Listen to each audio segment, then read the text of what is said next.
This story is called Bright Stanley by Matt Buckingham.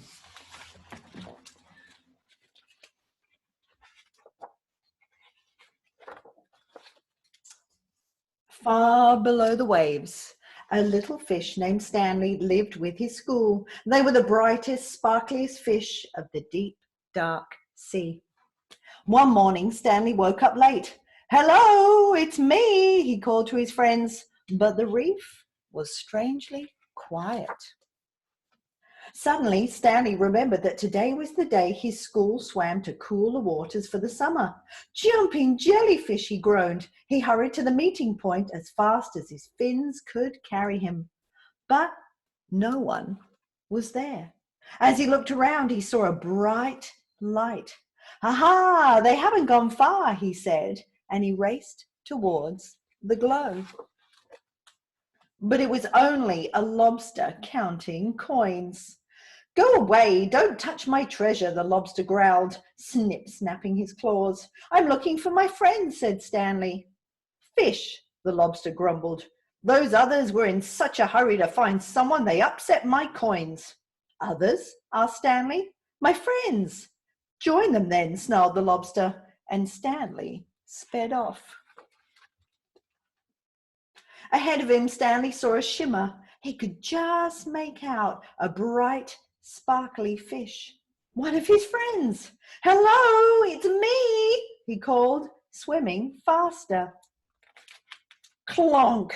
Stanley crashed headfirst into something hard. "Jumping jellyfish," he cried. It wasn't one of his friends at all, but his own reflection in a shiny pearl. Stanley rubbed his bumped nose, feeling a little dazed. He didn't notice the dark shape coming up behind him. There it is. When he turned around, Stanley found himself staring straight into the mouth of a huge shark. "Ah!" Stanley shrieked. Over coral and under weeds, he sped with the shark, snapping at his tail. Finally, Stanley saw a small hole in a rock below. He dived down inside, just missing being gobbled up.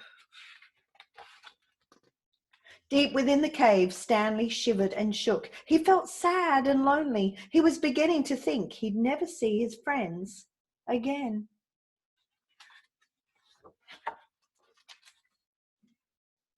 "Well, I can't stay here forever," he said at last. Stanley poked his head out of the cave to see if the shark had left.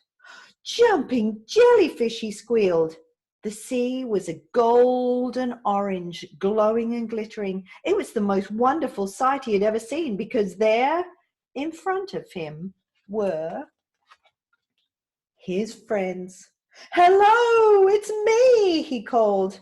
"Stanley," his friends cheered. "Where have you been? We've been looking all over for you."